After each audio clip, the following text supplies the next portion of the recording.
All right, so the first thing we need to do is get to work on the pasta because this dish comes together as quick as this pasta takes to cook, so absolutely beautiful. So I've got some boiling water here, and I'm gonna go in with some salt. Now, you wanna season it nice and heavily.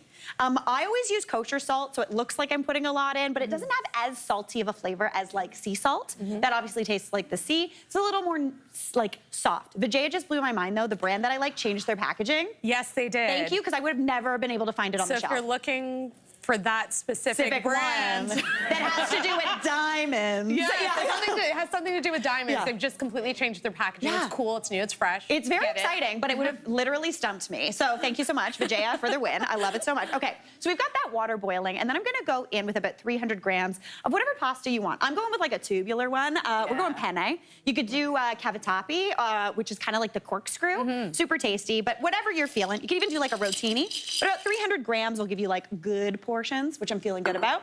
Give that a bit of a stir. And I'm gonna pop the lid back on just off kilter just to get that boiling again. Now, I want that to cook just until al dente. That should take about 10 minutes.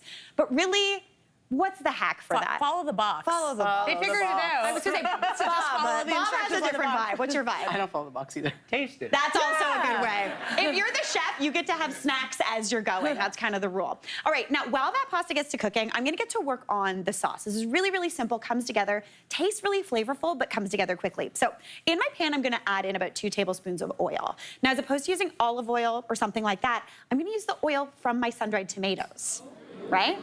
Listen, I have a jar currently in my fridge of sun-dried tomatoes in oil. There are no sun-dried tomatoes left. No. It's just a jar of oil, and my husband keeps being like, can we get rid of this? Absolutely not. Zero waste. Zero waste. Exactly. There's so much flavor in here. It's got that little bit of herb. It's got the tomato. Really, really nice and tasty. Really nice in salad dressings as well. So good. Yeah. 100%. And also, I don't know about you, but when I have that leftover oil, and you're like, what do? I don't want to put it down the sink. No. So just eat it. It'll be fine. Okay. All right. So that is looking good, nice and hot. I put this over about medium heat. It's feeling pretty spicy. The stove loves to be really hot.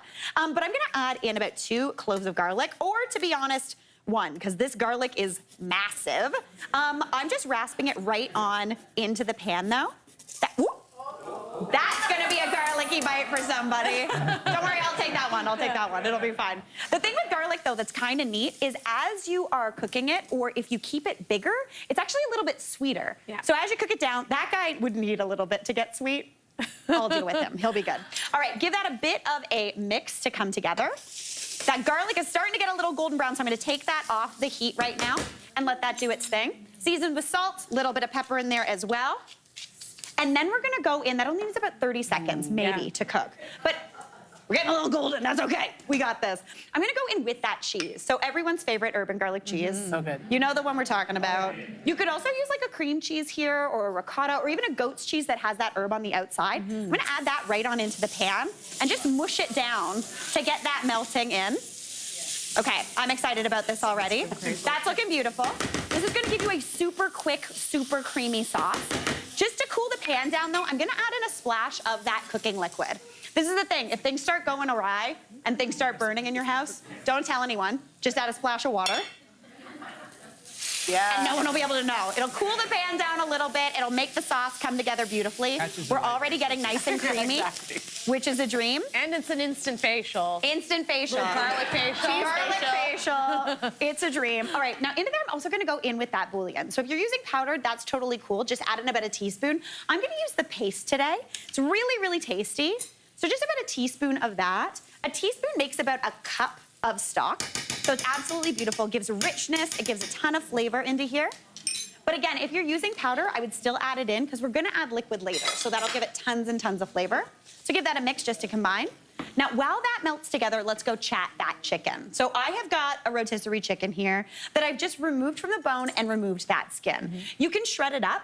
One of my favorite things is, honestly, the skin, she's not coming back. Like, No. it's No.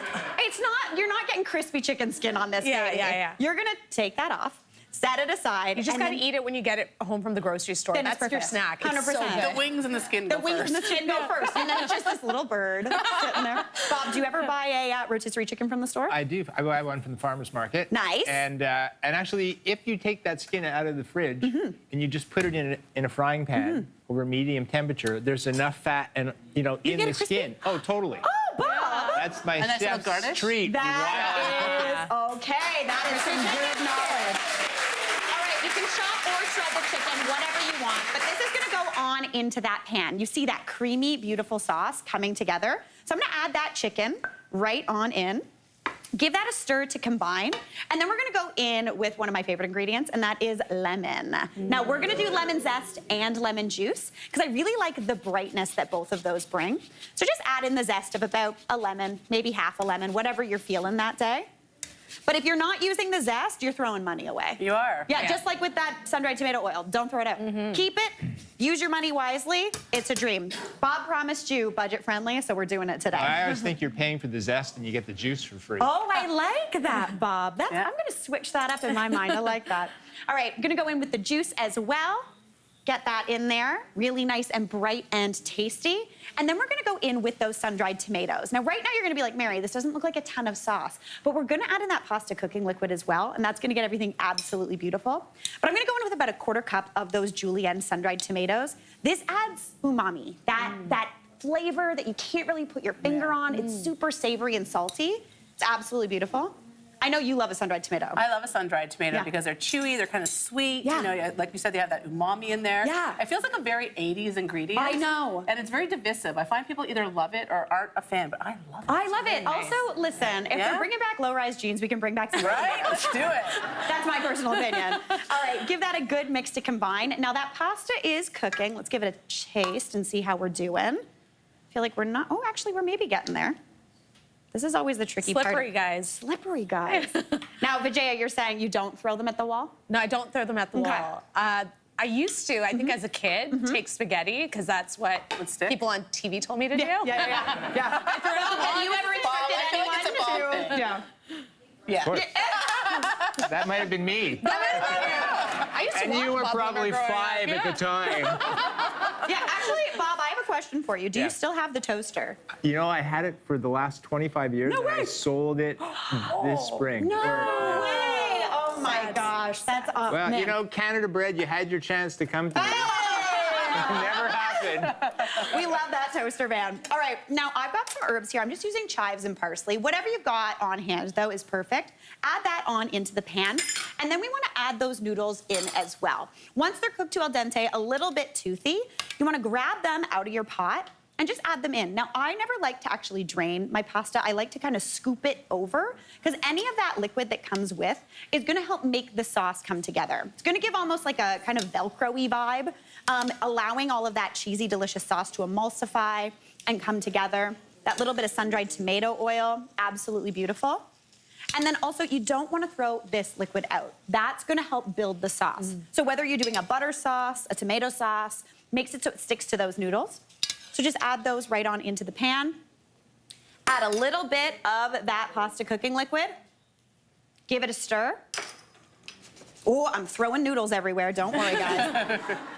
Now, you want it to be a little bit sloppier in the pan than you want it on the plate, but this will come together. It'll be absolutely creamy, super dreamy. And of course, we need to add more cheese. So I'm gonna bring this on over, pop it into my bowl, just pour that in. It's gonna tighten up a little bit, but looking stunning with all that chicken, all that deliciousness, and of course, a weird amount of parm on top. Hey, Mary here. What did you think? Drop your comments below, and don't forget to like and subscribe for more of the good stuff.